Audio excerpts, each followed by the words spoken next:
gostaria de ver.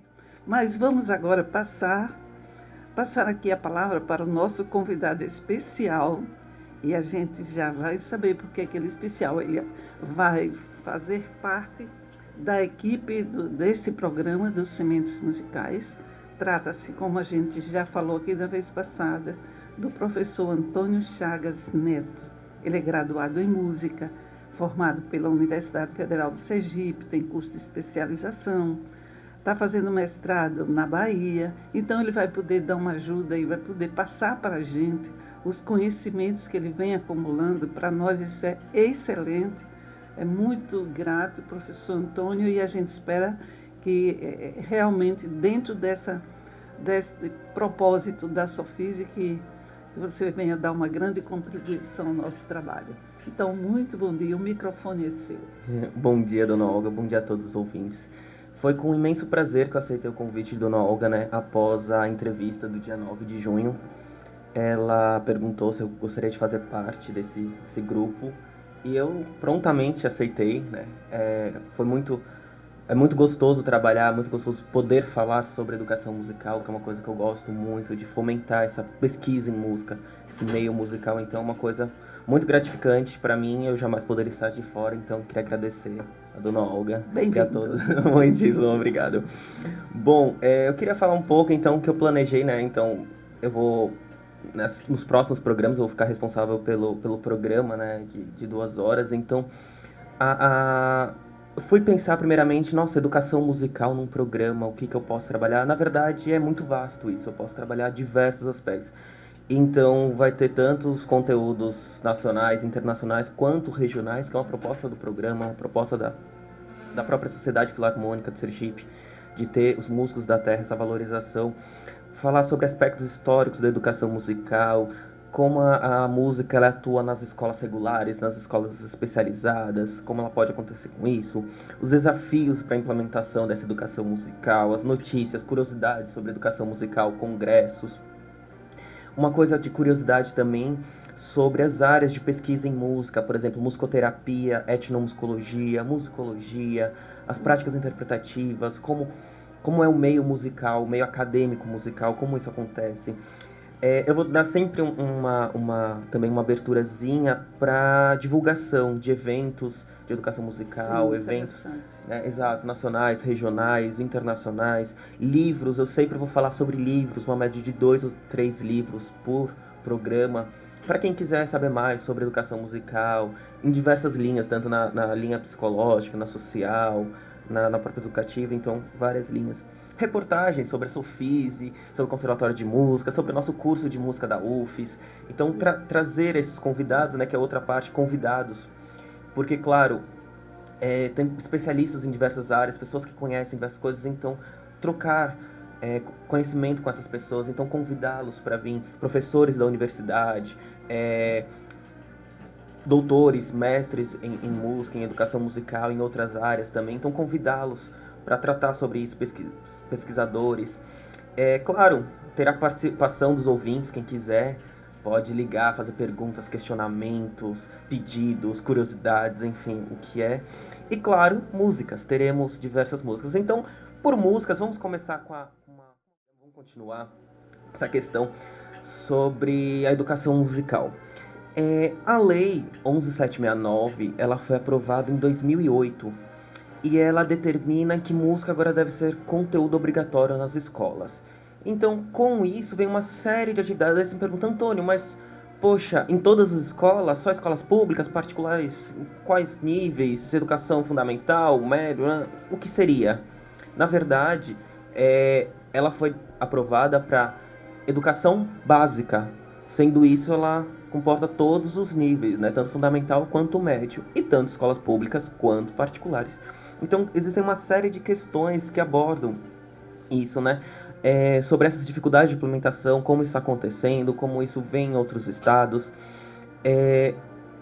Um grande questionamento que algumas pessoas chegam até mim, né, e perguntam: Antônio, mas o que vai ser trabalhado na escola? Será que vai ser só instrumentos musicais? Então agora terão diversos violões, pianos, a escola vai ter que comprar 50 violões, por exemplo. Na verdade, não. Esse não é o objetivo direto da educação musical na escola. Só para clarear um pouco esse pensamento, eu trouxe aqui uma citação de Vera Lúcia Brescia, que ela tem um livro muito bom chamado Educação Musical, Bases Psicológicas e Ação Preventiva.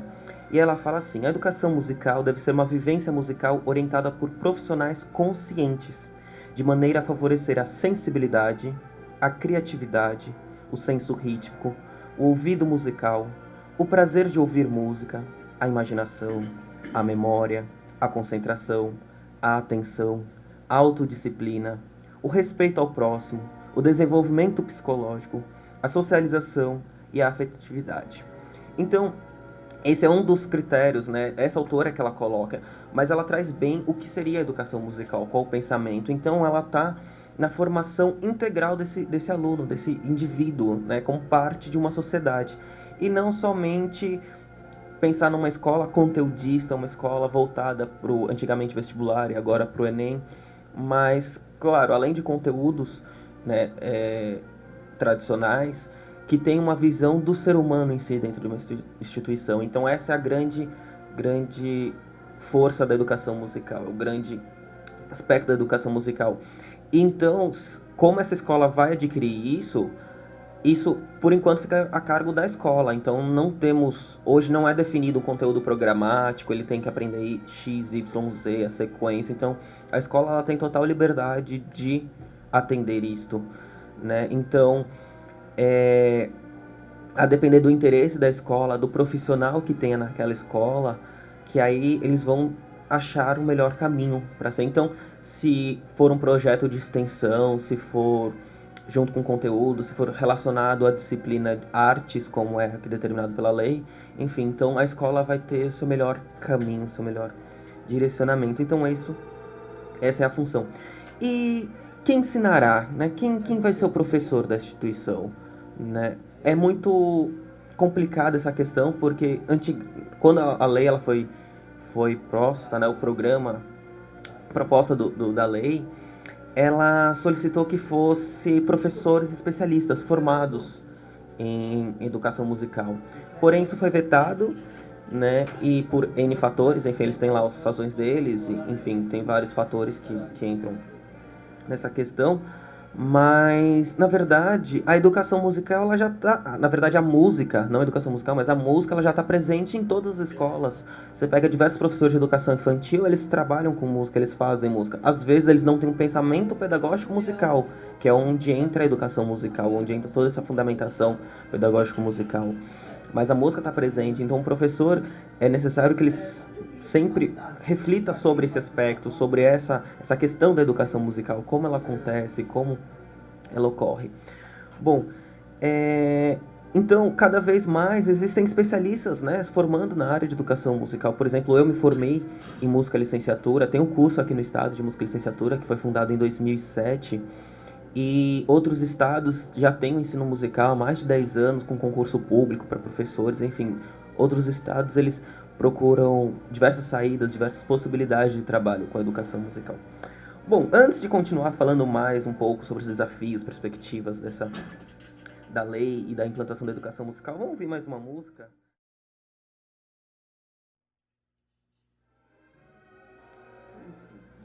Então, voltando, né, à discussão sobre a educação musical, como eu havia lido, né, de Brescia para vocês, qual é a função da educação musical seria essa? E professores, então, quem quer se profissionalizar? Bom, tem o curso de música da própria UFES, você pode fazer o curso de música licenciatura. E existem também algumas instituições, alguns órgãos que têm formação continuada, eles dão cursos para professores, né? Como hoje, como grande representante da educação musical, nós temos a ABEM, Associação Brasileira de Educação Musical, que hoje ela tem como presidente a professora Magali Kleber, né? Que eu até deixo um abraço para ela, que ela está ouvindo o programa. E a ABEM, ela tem mais de 20 anos de fundação e ela atua... Ela foi uma das responsáveis por essa lei, por a implantação dessa lei. Então ela realiza congressos anuais, né, em diversos estados, com grandes referências da área. Então isso é uma coisa muito legal da área de música, que Todas as referências, elas são extremamente acessíveis, você pode conhecer, você pode mandar e-mail, você pode falar com elas tranquilamente, que elas respondem. Então isso é uma coisa muito gratificante na área de educação musical.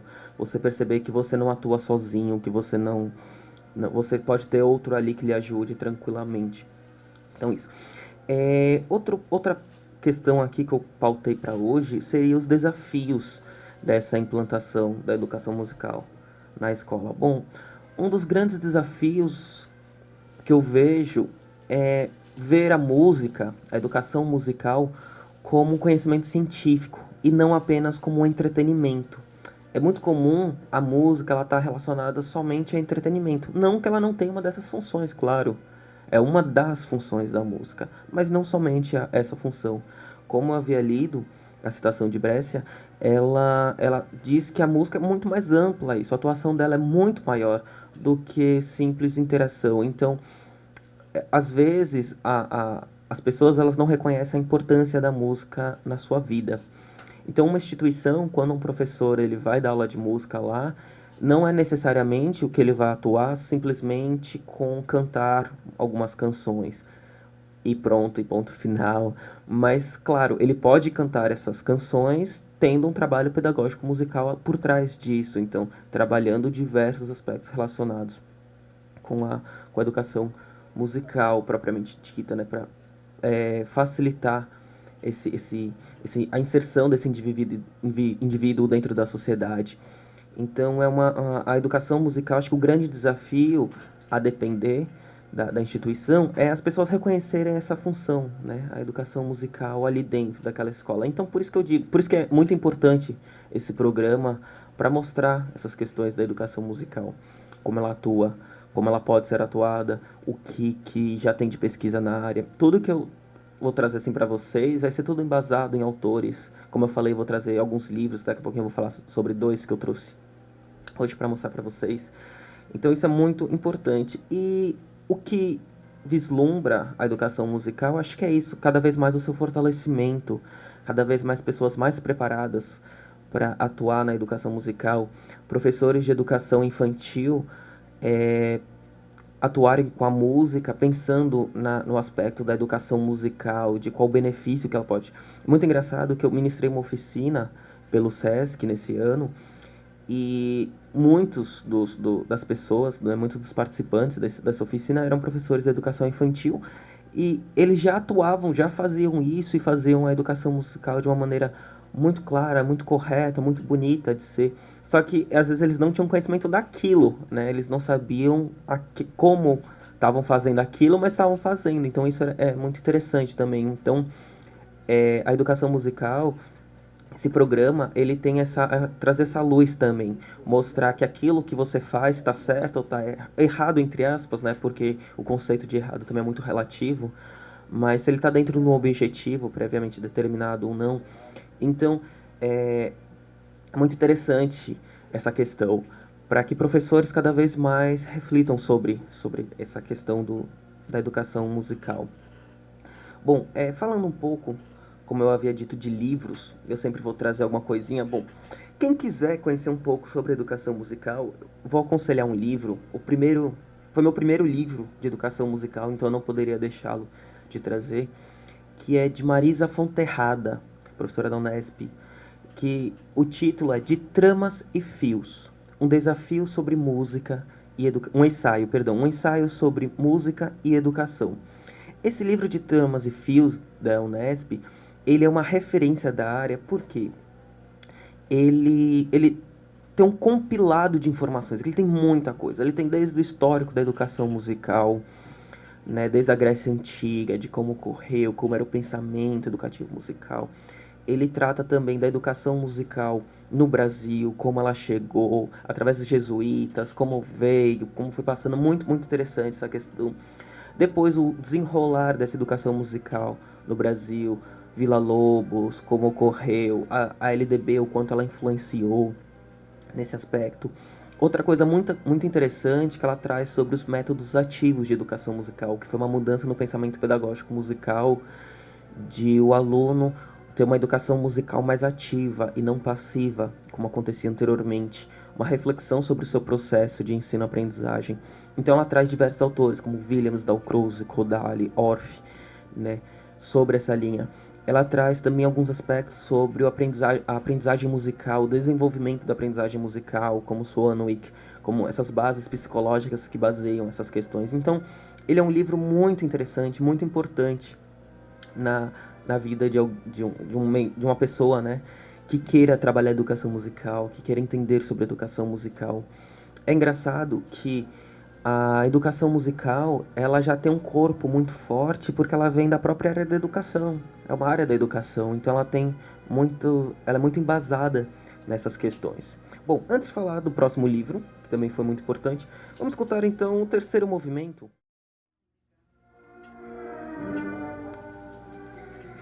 Bom, voltando ao programa, acabamos de escutar então o terceiro movimento, a Gigue de Bar. Então isso termina.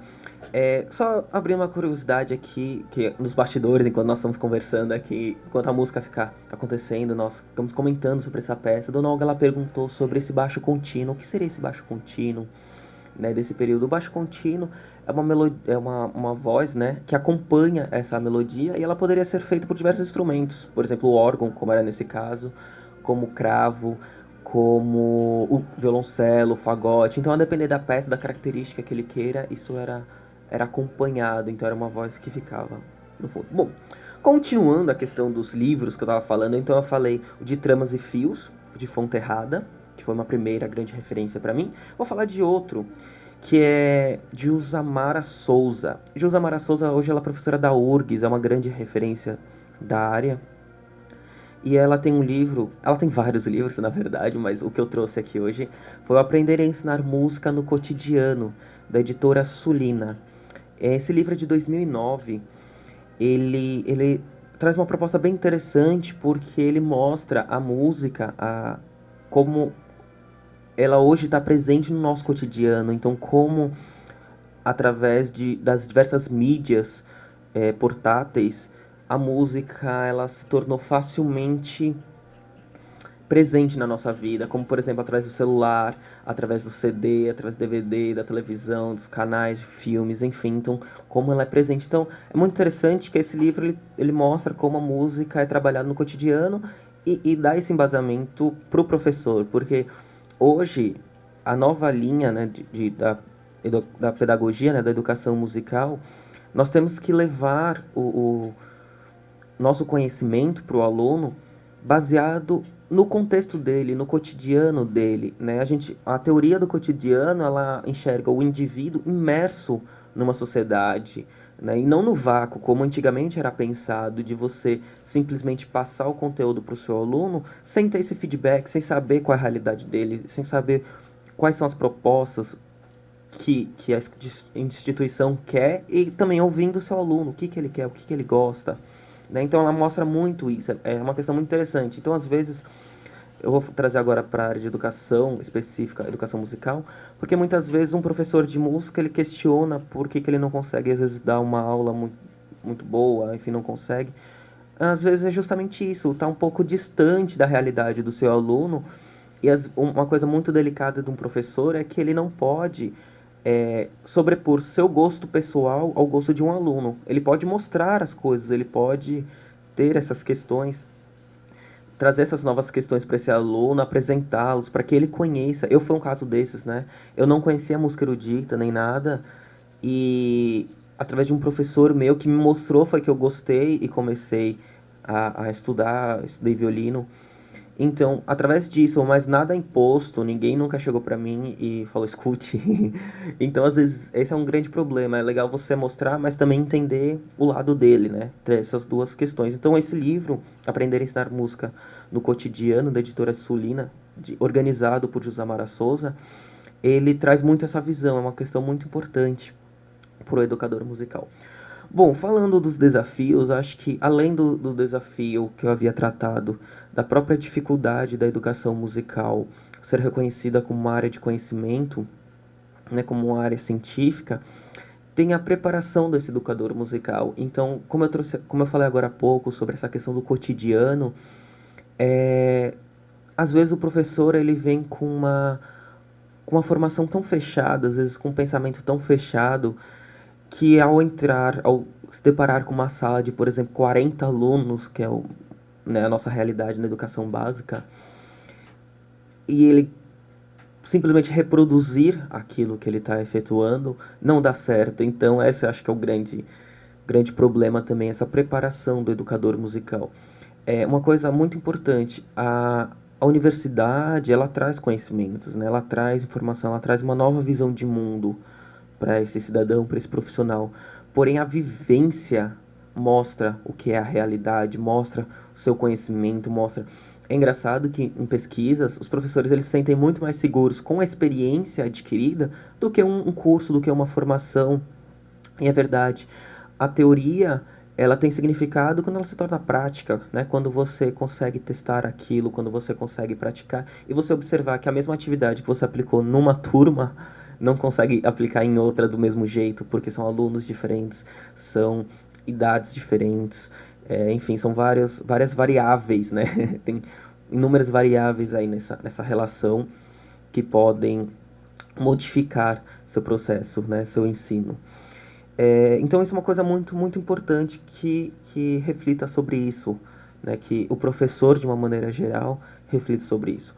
Bom, o programa ele vai trazer justamente essas propostas. Então, eu sempre vou ficar mesclando essa questão da educação musical, da sua área de atuação, de como ela é. Vou trazer diversos convidados, como eu havia dito anteriormente, para tratar sobre esses pontos. Tocar aqui no programa também, mostrar músicas e trazer músicas também, CDs, peças. Antônio, só de música erudita? Não. A depender do momento, vamos questionar, vamos falar, podem dar sugestões. Então vamos criar bastante essa relação, né? O programa aqui está de portas abertas para todos os ouvintes optarem, tirar dúvidas, curiosidades, enfim. Fora isso, eu vou deixar também o meu contato, vou deixar meu e-mail para quem quiser mandar um e-mail para mim, sem problema nenhum, pode mandar, pode questionar, pode, enfim, fazer críticas, que eu responderei com o maior prazer do mundo. Bom, falando em e-mail, deixa eu dar logo o meu e-mail. Meu e-mail é achabar. Vou soletrar para ficar mais fácil. A-C-H-A-B-A-C-H. Achabar. Né, esse compositor que nós acabamos de ouvir. @hotmail.com. Então, só repetindo. A-C-H-A-B-A-C-H. @hotmail.com. Então, qualquer dúvida, qualquer questionamento, pode mandar para cá. Dúvidas sobre livros, sobre oficinas, cursos, enfim, pode trazer para cá. Bom, a educação musical aqui no estado ela é muito forte, né? Nós temos escolas bem antigas, temos o Conservatório de Música de Sergipe, que é a maior instituição, maior escola de música daqui do estado, né, em estrutura, em quantidade de alunos, que agora está retornando de uma reforma. Temos a Sofise, Sociedade Filarmônica de Sergipe, a qual eu tive o imenso prazer de ser professor lá há muitos anos. E além de outras escolas particulares também de música, como Cama, Magia do Som. Então temos várias escolas de música aqui. Tem uma proposta muito interessante de uma colega minha, com uma escola chamada Musicali, que é a estimulação de múltiplas inteligências nos alunos através da educação musical. Então, deixo um abraço aqui para Simone, que é essa nova proposta da educação musical. Então, quem quiser saber mais sobre educação musical, música de uma maneira geral, de história da música, de instrumentos, de curiosidades, de orquestra, de música popular, enfim, qualquer curiosidade pode mandar e-mail, pode ligar para aqui para o programa, que eu atendo e terei o maior prazer em responder. Bom, nosso programa está chegando ao fim, essa minha partezinha, né? A minha partezinha, de novo, do diminutivo. Vocês vão ver que é uma coisa muito comum que eu uso bastante isso. Então, minha parte no programa está chegando ao fim. Bom, só para finalizar, eu vou botar mais uma sonata, só o primeiro movimento. A sonata para flauta, também de bar, hoje estamos fazendo um especial. Eu vou fazer várias coisas relacionadas a isso, então especiais de alguns compositores, de alguns músicos, intérpretes. Enfim, uma coisa bem interessante também. Então hoje nós estamos falando de bar. Então fazer uma. Bom, finalizando a minha parte de hoje, então eu queria agradecer imensamente a Sofia da Sociedade Filarmônica de Sergipe, em nome da Dona Olga. Muitíssimo obrigado, Dona Olga, por essa oportunidade, por esse prazer. Bom, eu queria agradecer também todos os ouvintes, espero que tenham gostado. Eu vou deixar só o telefone aqui também da rádio, caso alguém queira ligar, alguém queira um questionamento. 3198-2761, então pode ligar para cá, ou 3198-2762. Pode ligar, fazer seu questionamento, sua questão. Bom, então eu queria agradecer a todos os ouvintes, todos os presentes. Queria dar um abraço, mandar um beijo também. Uma colega minha que fez aniversário esse mês, Ana Carla, então um grande beijo, né, fez aniversário. E bom, encerro por aqui. Muitíssimo obrigado a todos por ouvirem. E Dona Olga, mais uma vez, muito obrigado pela oportunidade. Obrigada. Vamos agora conversar bastante, né, Antônio, sobre a educação musical.